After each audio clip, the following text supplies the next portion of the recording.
குழந்தைகிட்ட நோ சொல்லி பழக்கணும்னு சொல்லியிருக்காங்க. அதுதான் உனக்கு நோ சொல்லிட்டேன். அப்போ எப்பதான் எஸ் சொல்வீங்க? நம்முடைய விவேக வைபோக கலைவிழா மேடையில் மொழியரசி பர்வீன் சுல்தானா மேம் இருக்காங்க.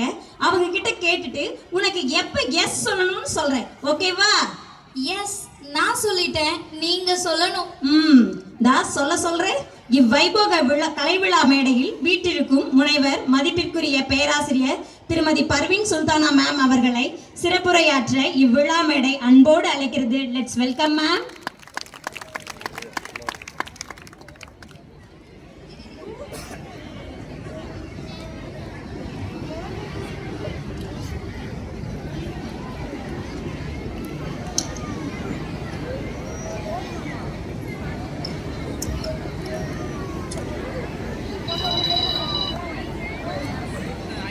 விசை உறும் பந்தினை போல்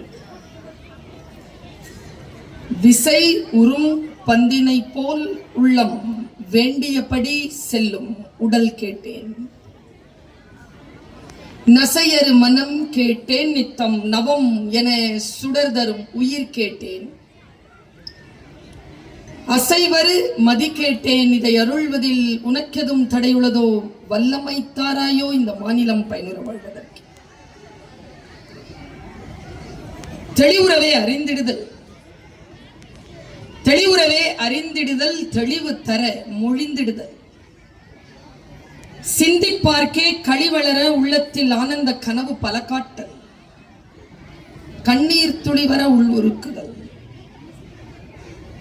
இவையாவும் நீ அருளும் தொழில்கள் என்றோ எனும் மகாகவி சுப்பிரமணிய பாரதியின் சரஸ்வதி வணக்கத்தை முன்வைத்து கண்ணியத்திற்கும் போற்றுதலுக்கும் உரிய விவேகா என்கின்ற விவேகமான மகுட வாக்கியத்தோடு இந்த கல்வி நிறுவனத்தை பன்னெடும் காலமாக நிகழ்த்தி கொண்டிருக்கக்கூடிய என் அருமை சகோதரர் திரு குப்தா அவர்கள் உள்ளிட்ட அவருடைய அனைத்து குடும்ப உறுப்பினர்களுக்கும்,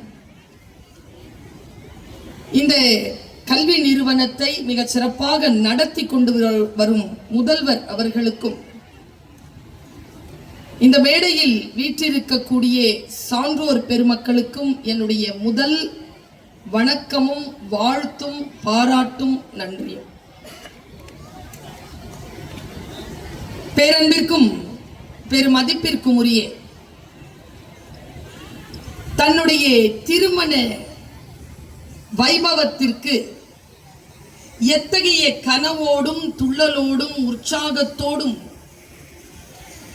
தன்னை அலங்கரித்துக் கொண்டு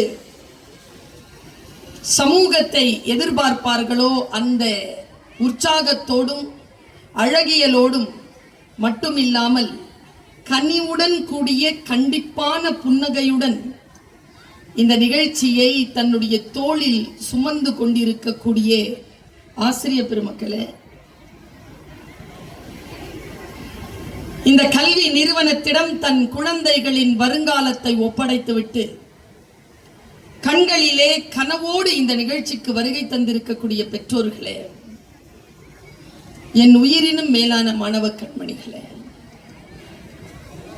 இந்த ஆண்டு விழாவில் தன்னுடைய வாழ்க்கையையே ஒரு தன்னம்பிக்கை நட்சத்திரமாக இந்த வானத்தில் வீசி இருக்கும் கெழுதகை நண்பர் அருமை பெருந்தகை சான்றோர்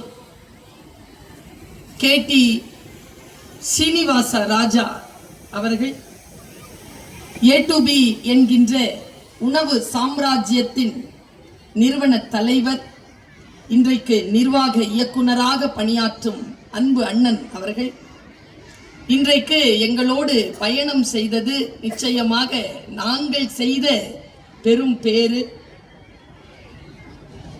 நாங்க விமானத்தில் ஏறுகின்ற பொழுது விமான நேரம் ரொம்ப நெருக்கடியா இருந்தது. 2:05க்கு விமானம் புறப்பட்டது. 1:45 நாங்க போர்டிங் வரணும். விமான நிலையத்திற்கு 1:15க்கு வரணும். வீட்டில இருந்து 12 மணிக்கு புறப்பட்டதான் முடியும். சாப்பாடு யாருமே சாப்பிடல. நாங்க ஒரு குரூப்பா வந்தோம்.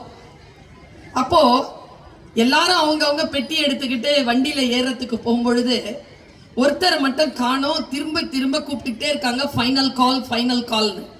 யாருக்குன்னு பார்த்தா நம்ம சீனிவாசன் சார். எங்கடா இருக்காரு இவருன்னு பார்த்தா எங்க அத்தனை பேருக்கும் அந்த ஏர்போர்ட் கடையில நின்று சாப்பாடு வாங்கிட்டு இருக்கிறார். ஆக இன்றைக்கு இந்த மேடையில் உட்கார்ந்து இருக்கின்றவர் வியாபாரத்திற்காக உணவு தொழிலை கையில் எடுக்கவில்லை. உண்மையிலேயே மக்கள் பசியார வேண்டும் என்பதற்காக ஒரு தொழிலை கையில் எடுக்கக்கூடிய அந்த பெருந்தகை வீற்றிருக்கக்கூடிய மேடையாக இது திகழ்கிறது. நீங்கள் இவ்வளவு ஆர்வமாக ஆயிரக்கணக்கில் கூடியிருக்கிறீர்கள். என்ன சொல்லிவிட முடியும் என்று நான் யோசிக்கிறேன். இத்தகைய கூட்டங்களை பார்க்கின்ற பொழுது பேச்சாளர்களுக்கெல்லாம் ஆர்வம் பற்றி கொள்ளும். என்ன ஆர்வம் என்றால் இவ்வளவு பேர் இருக்கிறீங்களேன்னு.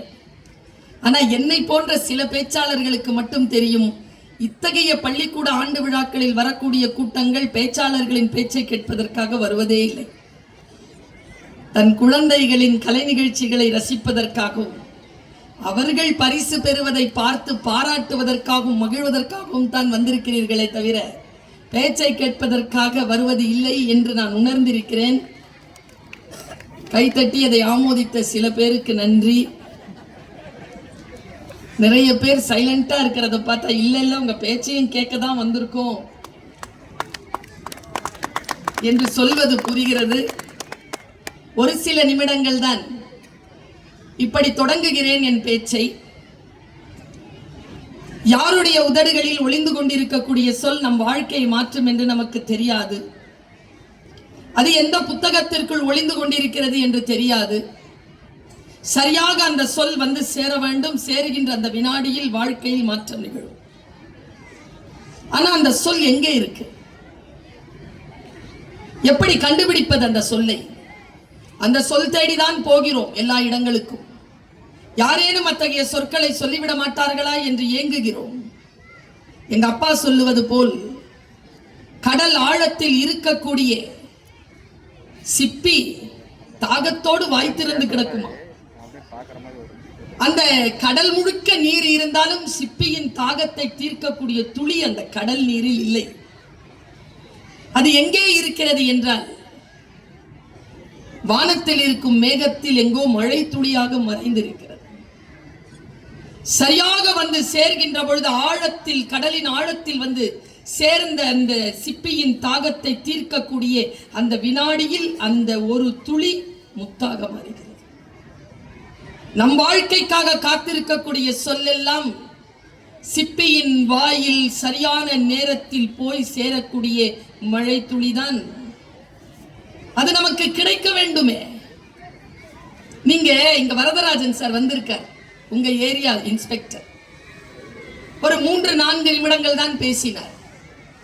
ஆனால் அவர் பேசுகின்ற பொழுது அவர் நின்றபடி பேசுகிறார். நான் அமர்ந்தபடி அது கேட்டுக்கொண்டிருந்தேன்.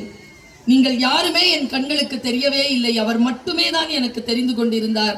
3 நிமிடங்கள் அவர் பேசிய அந்த பேச்சை முடிந்தால் உங்கள் வாழ்க்கையில் நீங்கள் ரீகலெக்ட் பண்ணி பாருங்க.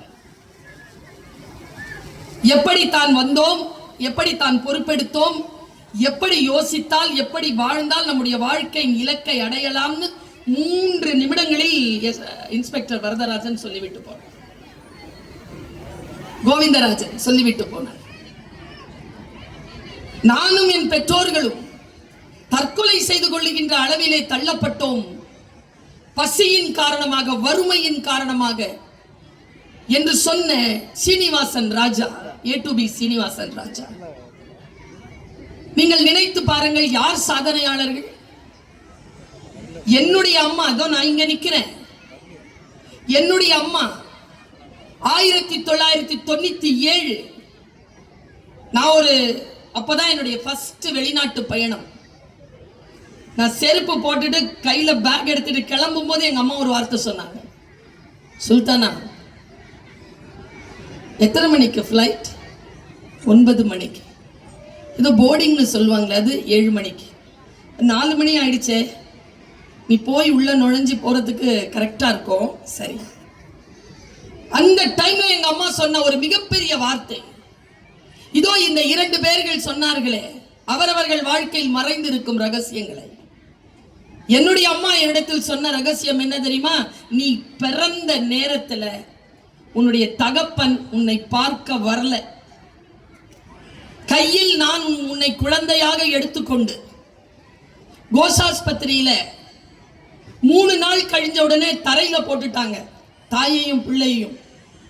உன்னை கீழே வைக்க முடியாம மடியிலேயே வச்சுக்கிட்டு இருக்கிற.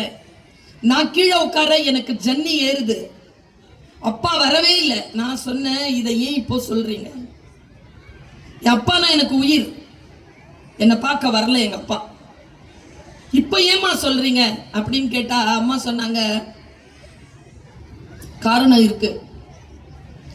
என்ன, நீ கருப்பா பிறந்த, 3வது பொம்பளை பிள்ளை, தாங்க முடியுமான்னு பயந்துட்டார் உங்க அப்பா. வரல. நான் உன்னை தூக்கிக்கிட்டு என் பழைய புடவையில உன்னை சுத்திக்கிட்டு கையில இருக்கிற ஒரு கூடையை எடுத்துக்கிட்டு 1 ரூபாய் இருந்தது, துப்புரவு தாய்மார்களுக்கு 75 பைசா கொடுத்துட்டு 25 பைசாவோட வெளியில வந்தேன். அந்த டென்ஷனா இருந்தேனா என்னன்னு தெரியல. பால் வரல. உன்னை கையில பிடிச்சுக்கிட்டு வெளியில வரேன். 4 அணா இருக்கு கையில. அப்பா வீட்டுக்கு போக வழி தெரியாது, மாமனார் வீட்டுக்கு போக வழி தெரியும். பார்டர் தோட்டத்துல இருக்கு. கோசாஸ்பத்திரில இருந்து பார்டர் தோட்டத்துக்கு போனோம். பஸ் ஏற தெரியாது. ரிக்ஷாக்காரர் வெளியில நின்னுட்டு இருந்தார். அந்த ரிக்ஷாக்காரர் கிட்ட சொன்னேன், பச்சை உடம்புக்காரி, புருஷன் பார்க்க வரல, பொம்பளை பிள்ளைய பெற்றிருக்கேன், 25 பைசா தான் இருக்கு, என்னை கூட்டிட்டு போய் பார்டர் தோட்டத்துல விடுவியா? அவரு சொன்னாராம், 1 ரூபாய் கொடுத்தாதான் கூட்டிட்டு போவேன். இங்க பாரு, 25 பைசாவும் உனக்கு கிடையாது, 15 பைசா பிள்ளைக்கு பால், 10 பைசா தான் உனக்கு தருவேன், கூட்டு போவியா இல்லையான்னு மிரட்டி இருக்காங்க. அவன் பயந்துட்ட, ஏறுமா அப்படின்னாராம். அம்மா ஏறினாங்க. ஏறும்போது அம்மா சொல்றாங்க, வாசல்ல நின்றுட்டு இருக்காங்க சூட்கேஸ் வச்சுக்கிட்டு. அம்மா சொல்றாங்க, கையில உன்னை பிடிச்சிட்டு இப்படி ஏறினேன். அப்போ ஒரு 2 காலு கீழே இப்படி தொங்கிட்டு இருந்தது. குட்டியோண்டு பாதம் அப்படியே பிங்கா அழகா இருந்தது. கருப்பா பிறந்த என்ன, கால் மட்டும் இப்படி பிங்கா இருக்கு.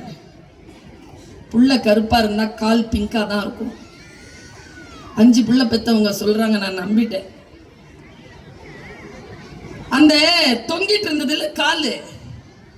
அப்பா பார்க்க வராம எங்க கூட்டிட்டு போறதுன்னு தெரியாம ரிக்ஷால ஏறினல, அந்த குட்டி 2 கால் தான் இப்போ செருப்பு போட்டுக்கிட்டு பிளைட் ஏற போகுது. அம்மா சொன்ன வார்த்தை, இப்ப பிளைட் ஏற போகுது. அம்மா சொன்னாங்க, நீ போகும்போது எந்த நாட்டிலையாவது, எங்க போறேன்னு தெரியல, மலேசியான்னு சொல்ற, அங்க கடல் இருக்கான்னு எனக்கு தெரியாது, கடல் இருந்தா கால் நினைச்சிருப்பாப்பா, நீ கால் நினைச்சிட்டனா உன் கால் தொட்ட தண்ணி உலகமெல்லாம் சுத்தம். நான் கேக்குறேங்க, சொல்தான், நான் சுத்துறேன்னு சொல்லல எங்க அம்மா, என் கால் தொட்ட தண்ணி உலகமெல்லாம் சுத்தம்னு சொல்றாங்க. இவ்வளவுதான். நான் அந்த வார்த்தையை வாங்கி வச்சுக்கிட்டேன். அம்மாவுக்கு நன்றி சொன்னேன். 31 நாடுகளுக்கு மேல் பயணம் செய்து விட்டேன். மலேசியாவில் கால் நனைத்தேன். பெரிய ரகசியம்னு சொல்லவா? வாழ்க்கையில எப்படி ஆசீர்வாதம் வரும்னு சொல்றேன். இந்த ரிக்ஷாக்கார என்ன கொண்டு போய் விட்டார்ல, இந்த 10 பைசா வாங்கலையா, ஃப்ரீயா தான் டிராவல் பண்ணியிருக்கேன். இந்த 31 நாடுகளுக்கு பயணம் பண்ணியிருக்கேன்ல, ஒரு டிக்கெட்டை கூட என் சொந்த செலவுல வாங்கினதில்லை. ஆரம்பிச்சு வச்சது ரிக்ஷாக்கார். இப்ப வந்துட்டு போற செலவையும் குப்தா சார் தான் கொடுக்குறாரு.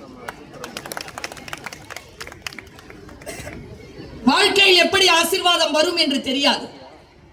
குழந்தைகளை எப்படி வளர்க்க வேண்டும் என்கின்ற அடிப்படையான சில விழிப்புணர்வுகள் இன்றைய பெற்றோர்களுக்கு தேவை என்பதற்காக சொல்கிறேன். 27 வருஷம் சொல்லாத எங்க அம்மா, 23 வருஷம் சொல்லாத எங்க அம்மா அன்னைக்கே சொல்லுச்சு. அந்த வினாடியில் அவங்க சொல்றதுக்கான காரணம் என்ன? மிக மிக ஆழமாக யோசித்து பார்த்தால் பேரண்டிங் அப்படிங்கிறது it is not a biological factor. It's a responsibility. It's a cosmos responsibility. பிரபஞ்சத்தின் மிக முக்கியமான பொறுப்பு தான் பெற்றோர்களாக இருப்பது.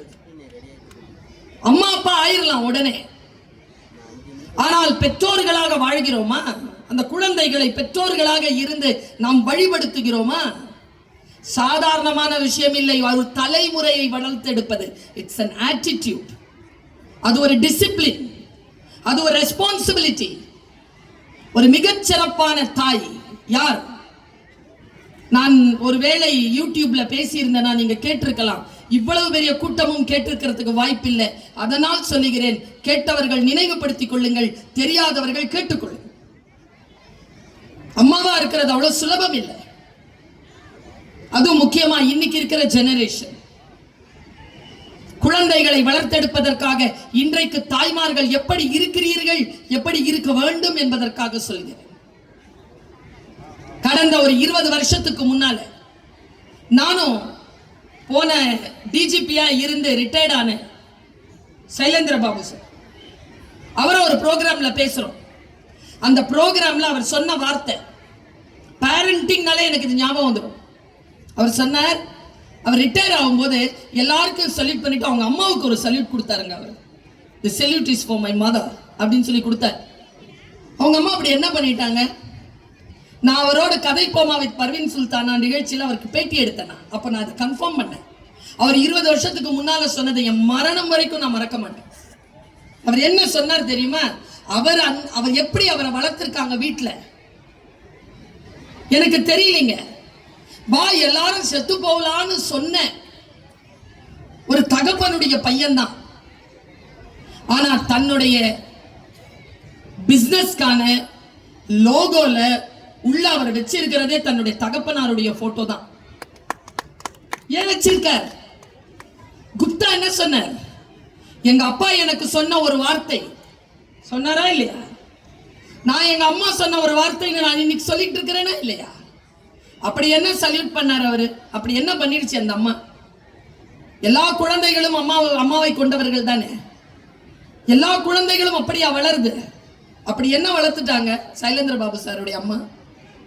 அவர் சொல்றாருங்க,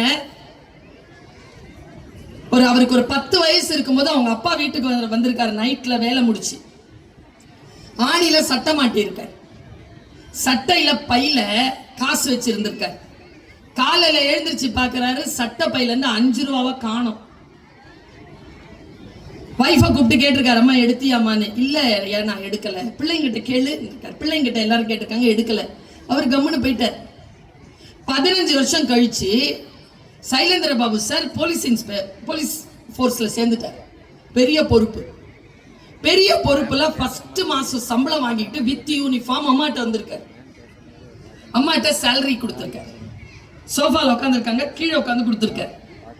இந்த கார்டை வாங்கிட்டு பார்த்துட்டு தலையில ஆசீர்வாதம் பண்ணிச்சான் அவங்க அம்மா. அப்போ சைலேந்திர பாபு சார் அம்மாட்ட ஒரு வார்த்தை பேசியிருக்காரு. அம்மா, இன்னிலேருந்து 15 வருஷத்துக்கு முன்னால நான் ஒரு தப்பு பண்ணேம்மா. என்னப்பா? அப்பா அவனுடைய பர்ஸ்ல அன்னைக்கு 5 ரூபா காணோம் இல்லம்மா. ஆமா, அதை நான் தான் எடுத்தேன். அம்மா பதில், எனக்கு தெரியும்பா. அவரு, நான் எடுத்ததை நீங்க பாத்தீங்களாமா? அம்மா, இல்லப்பா. அப்போ நான் தான் எடுத்தேன்னு உங்களுக்கு எப்படிமா தெரியும்? நான் நீ எடுத்தியான்னு ஒவ்வொரு பிள்ளைய கேட்டனா? ஆமா. உன்னையும் பார்த்து கேட்டனா? ஆமா. நீ இல்லைன்னு சொன்னியா? ஆமா. நான் நீ இல்லைன்னு சொன்னதை நான் நம்பலப்பா. அம்மா, நான் நம்பலப்பா. இதோட கான்வர்சேஷன் முடிஞ்சு போச்சு. ஒரு மோட்டிவேட்டரா நான் எங்க தெரியுமா அவங்க அம்மாவுடைய சல்யூட் அவங்களுக்கு மிக பொருத்தமான சல்யூட் அவங்க பையன் அடிச்சாங்கிறது நான் எப்போ தெரியுமா அக்னாலேஜ் பண்றேன்? 10 வயதில் தன்னுடைய கணவருடைய சட்டை பையில் இருந்து 5 ரூபாய் எடுக்க பழக்கப்பட்டு போன அந்த குழந்தையை அன்றிலிருந்து கண்காணித்த அந்த தாய், உலகத்தில் எவன் யார் சட்ட பையிலிருந்து ரூபாயை எடுத்தாலும், அவனை கொள்ளையடிக்கணும்னு நினைச்சாலும், திருடினாலும் அவனை பிடிச்சி கொண்டு போய் நீதிமன்றத்துல நிறுத்துற காவல்துறை அதிகாரியாக அந்த குழந்தையை வளர்த்தெடுத்த அந்த தாய்க்கு அந்த சல்யூட் பொருந்தும். எப்படி ஒருவரை வளர்த்தெடுப்பது? என் குழந்தையை நான் எப்படி அடையாளம் காண்பது? உங்கள் குழந்தைக்கு நிச்சயமா நீங்க அடையாளம் கண்டிருக்கீங்களா? நான் கேட்கிறேன், இன்னைக்கு கேட்டுட்டு நான் போயிடுறேன். உங்கள் குழந்தை எதுவாக இருக்கிறது, அதற்குள் என்ன வெளிச்சம் வந்து கொண்டிருக்கிறது என்பதனை அடையாளம் கண்டுபிடித்திருக்கிறீர்களா? எப்படி வளர்க்க என்கிட்ட வந்து கேட்கிறாங்க, உங்க ஸ்கூல்ல உங்க காலேஜ்ல ஃபர்ஸ்ட் ஸ்டாண்டர்ட் சேர்த்துக்குவாங்களா மேடம்? காலேஜ்ல எப்படிங்க ஃபர்ஸ்ட் ஸ்டாண்டர்ட் சேர்ப்பாங்க? ஸ்கூல்ல தானேங்க சேர்ப்பாங்க. ஸ்கூல் பக்கத்துல இருக்க போங்க.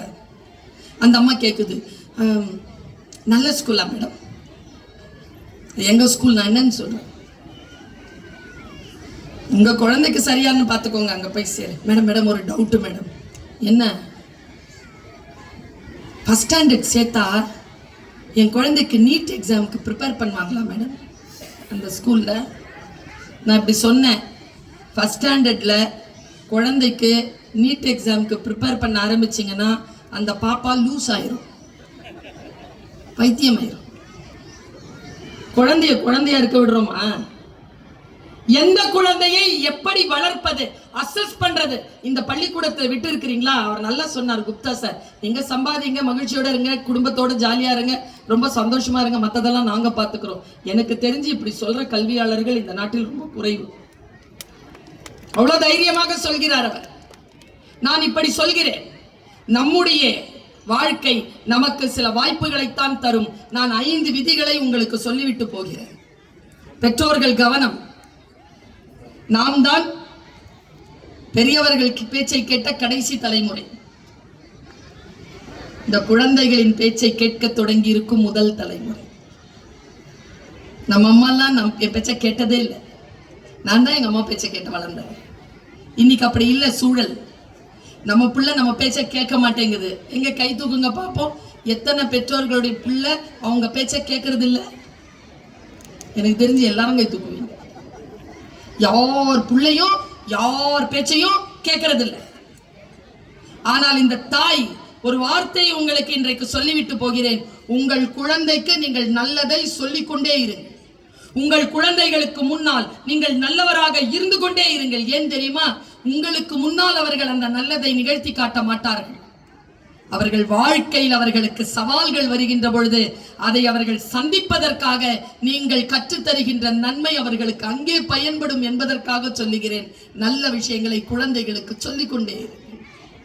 பல நேரங்களில் நாம் நிறுத்தி கொண்டோம், குழந்தைகளிடத்தில் பேசுவதை நிறுத்தி கொண்டோம். தலைமுறையை எந்த தலைமுறை காப்பாற்றி விடுகிறதோ அந்த தலைமுறைதான் மிகப்பெரிய தலைமைக்கான தலைமுறையை உருவாக்குகிறது. சார், நம்முடைய நாட்டினுடைய பிரதம மந்திரி திரு மோடி அவர்கள் 60,000 குழந்தைகளுக்கு காணொளியில மெசேஜ் கொடுக்கிறார். நான் அதை கேட்கிறேன். பல விஷயங்களில் எனக்கு முரண்பாடு உண்டு. ஆனா அவர் ஒரு 2 விஷயத்தை சொன்னாரு. நான் ரொம்ப பெருமைப்பட்ட ஒரு டீச்சரா. சூப்பர் சார், ஒரு லீடர்னா இப்படிதான் சார் சொல்லணும். அவர் சொன்ன ஒரு வார்த்தையை சொல்ற, முடிந்தால் உங்கள் டைரிகளில் பெற்றோர்களை போய் எழுதி வைத்துக் கொள்ளுங்கள். இந்த நாட்டின் பிரதம மந்திரி சொல்கிறார், பெற்றோர்களை பார்த்து சொல்லுகிறார், பெற்றோர்களே உங்கள் குழந்தைகளினுடைய ப்ராக்ரஸ் ரிப்போர்ட்டை உங்களுடைய விசிட்டிங் கார்டாக பயன்படுத்தாதீர்கள். நமக்கு என்ன நம்ம குழந்தை ஃபர்ஸ்ட் ரேங்க் வாங்கிருச்சுன்னா அதுதான் நம்முடைய விசிட்டிங் கார்டு. எல்லார்கிட்டையும் போய் சொல்லுவோம், என் புள்ள ஃபர்ஸ்ட் மார்க் வாங்குது. யார்கிட்ட சொல்றீங்களோ அந்த புள்ள ஃபெயில் ஆயிருக்கும். இன்னொரு விஷயம் சொல்லவா? நான் பல இடங்கள்ல சொல்றேன். நம்ம பேரண்ட்ஸ் இருக்கிறோம்ல, நம்ம கிட்ட இருக்கிற குழந்தைகளை ஒருபோதும் கம்பேர் பண்ணாதீங்க. யாரோடையும் கம்பேரே பண்ணாதீங்க. நான் இப்படி சொல்றது எப்படின்னு எனக்கு தெரியல, ஆனா சொல்லிடுறேன். குழந்தைகள் மொத்தம் 3 வகை. 1, புத்திசாலி, அடியே வாங்காது, படிச்சிடும், சூப்பரா மார்க்கும். 2வது, என்ன மாதிரி சுமாரா படிக்கும், நான் பாஸ் பண்ணிடும். அதுவும் என்ன, அந்த கட் ஆஃப் வரைக்கும் பாஸ் பண்ணிடும். 85னா 85 வாங்கிடும். திறமைசாலி, ஆடும் பாடும் பேசும். 3வது கேட்டகரின்னு ஒன்று இருக்கு, அதுக்கு புள்ளி மூட்டைன்னு பேரு. அது மார்க்கும் வாங்காது, டான்ஸ் ஆடாது, பாட்டு பாடாது, ஒன்றும் செய்யாது. அது நம்ம வீட்டுல நிறைய இருக்கும். சரியா? இன்னைக்கு சொல்றேன், எழுதி வச்சுக்கோங்க. அந்த மாதிரி குழந்தைங்க வீட்டுல இருந்தா அவர்கள் தனக்குத்தானே ஒரு கைத்தட்டலை கொடுத்து கொள்ளுங்கள். ஏன் தெரியுமா? அந்த குழந்தைகள் தான் இந்த திறமைசாலிகளுக்கும் இந்த புத்திசாலிகளுக்கும் சம்பளம் போட்டு தருகின்ற முதலாளிகளும் நிர்வாகிகளுமாக மாறப்போகிறார்கள். ஒன்றும் இல்லை, நம்ம சீனிவாச ராஜா சார்ல சார் எத்தனாவது சார் படிச்சீங்க? எப்போ சார்? எப்போ சார்? 12th மிஸ் பண்ணிட்டு அப்புறமா படிச்சீங்க. 12th மிஸ் பண்ணீங்களா இல்லையா? 12th மிஸ் பண்ணிட்டார். மிஸ் பண்ணிட்டார்னா என்னது? எவ்வளவு சார் சம்பளம் கொடுக்குறீங்க வருஷத்துக்கு? மாசத்துக்கு 25 கோடி ரூபாய் வந்து சம்பளம் கொடுக்குறாங்க. கல்வி என்பது என்ன? கல்வி என்பது என்ன? நிறைய சம்பளம் வாங்குறதா? இல்ல. கல்வி என்பது என்ன தெரியுமா? நிறைய சம்பளம் கொடுக்கக்கூடிய தொழில் அதிபர்களாக மிகப்பெரிய பொருளாதார நிலையில் நாம் உயர்ந்து வளர்வதற்கான புத்தி பெறுவதற்கு பெயர் தான் கல்வி. எல்லாரும் ஒரே ஒரு துறையில போய் முட்டிக்கிட்டீங்கன்னா எப்படி இந்த நாடு வளரும்? எவ்வளவு பெரிய இண்டஸ்ட்ரி. படிப்பு என்பது என்ன என்பதனை புரிந்து கொள்ள வேண்டும் என்பதற்காக சொல்லுகிறேன். குழந்தைகளை ரொம்ப ஃப்ரெண்ட்லியா இல்ல, பேரண்டிங் என்பது ஃப்ரெண்ட்லியா இருக்கிறது இல்லை. அது ஒரு அற்புதமான உறவு, குரு சிஷ்யன் உறவு போல, தாய் மகன் மகள், தந்தை மகன் மகள் உறவு. இந்த உறவை மிகச் சரியாக பேணக்கூடிய தாய்மார்களும் தந்தைமார்களும் மிக ஆளுமையான குழந்தைகளை உருவாக்குகிறார்கள். நான் இப்படி சொல்றேன், நம்ம குழந்தை கிட்ட பல பெற்றோர்களுக்கு உங்க குழந்தை கிட்ட உங்களுக்கு பேச தெரியாது. இது என்ன கொடுமை தெரியுமா? அது பேச நினைக்கிறதெல்லாம் நீங்க பேசிடுறீங்க. என் காலேஜ்ல நான் வந்து உட்காரும் போது உட்கார்றேன், பிஆர்ஓ நானு. என்ன பாப்பா படிச்சிருக்கிறீங்க? +2 முடிச்சிட்டா மேடம். என்ன சப்ஜெக்ட்? 4 subject science madam. சும்மா இருங்க, அது பேசட்டும். பேசவே விடுறது இல்ல, பிள்ளைய பேசவே விடுறது, எல்லாம் நீங்களே பேசுறது. குழந்தையை ஆளுமையுடன் வளர்க்கிறது.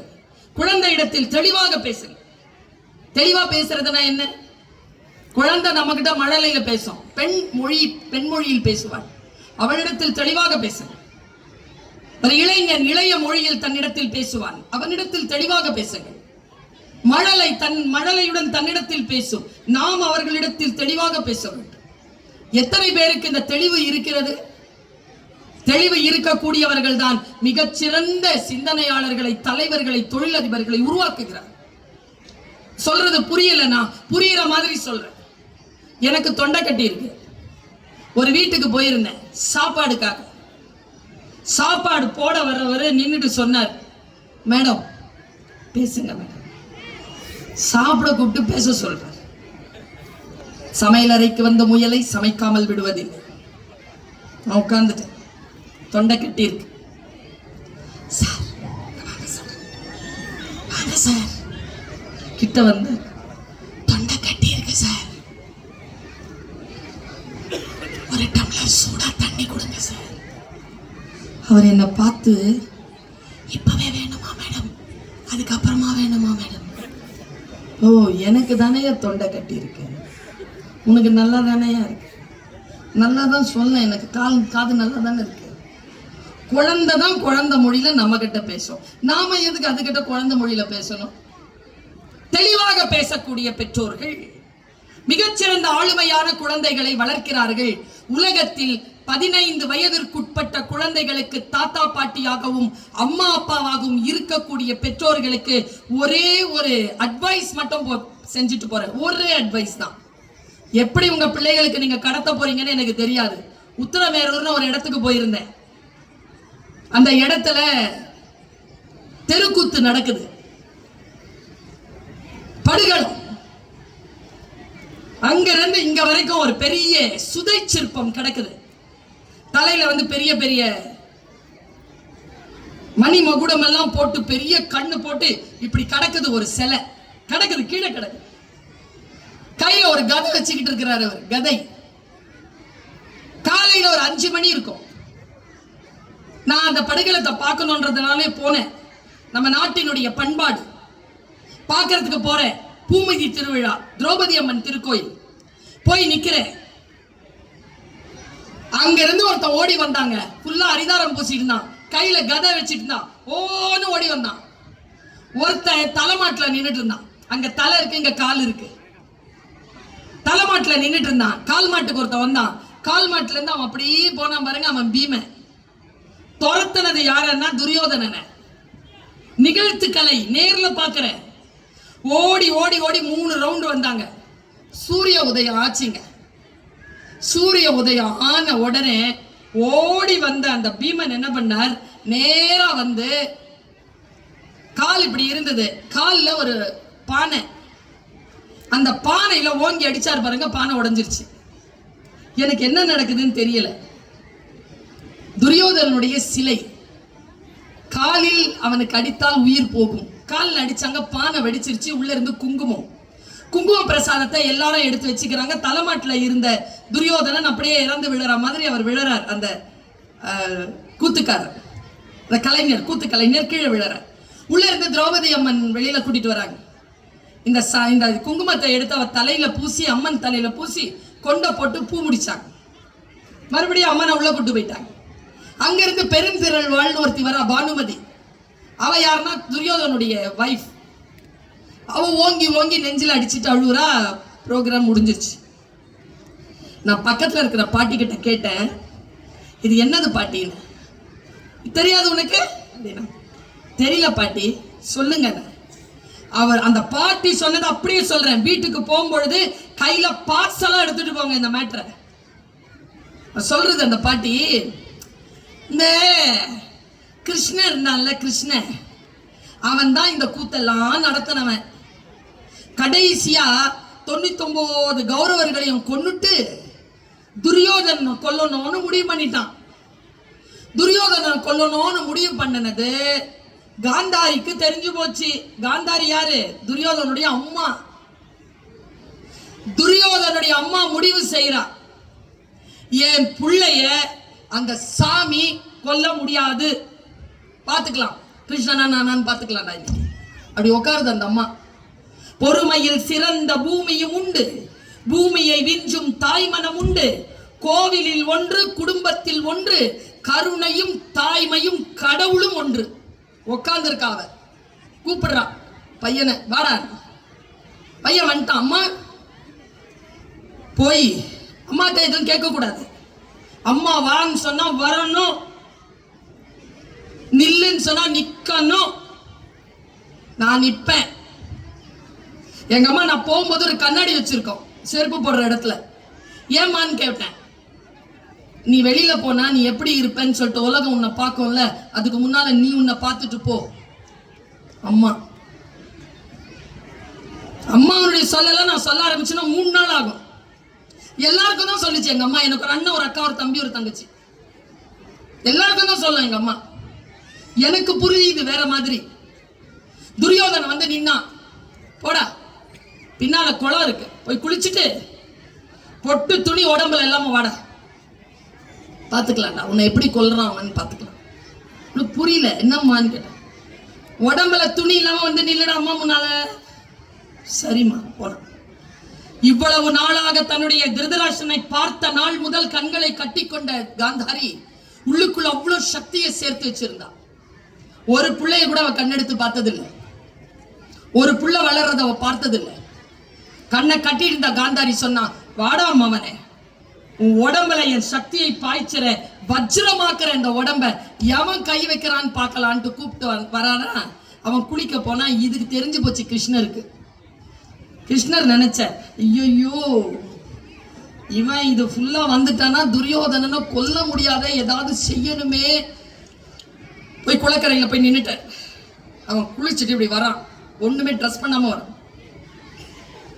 என்னடா இந்த டைம்ல குளிக்கிற? அம்மா வர சொன்னாங்க. எங்கடா வர சொன்னாங்க? அவங்க கூடாரத்துக்கு வர சொன்னாங்க. அம்மனம்மா போற? அம்மா அப்படிதான் வர சொன்னாங்க. சி லூசாடா நீ? அம்மா தானே, இருந்தாலும் பெண் தானே, மறைக்க வேண்டியதா மறைச்சிட்டு போடா பாவி அப்படின்ட்டு ஒரு வாழை இலையை தூக்கி போட்டான். வாழை இலையை கையில வச்சுக்கிட்டு இந்த துரியோதனை சொல்ற பேச்சு கேட்கிற பிள்ளை தானே, வெளியில யார் சொன்னாலும் கேட்கிற பேச்சு பிள்ளை தானே, நேரா வந்து அம்மா முன்னால வாழை இலையை வச்சுக்கிட்டு நின்னான். அம்மா கேட்டா, வந்துட்டியா துரியோதனா? வந்துட்டேம்மா.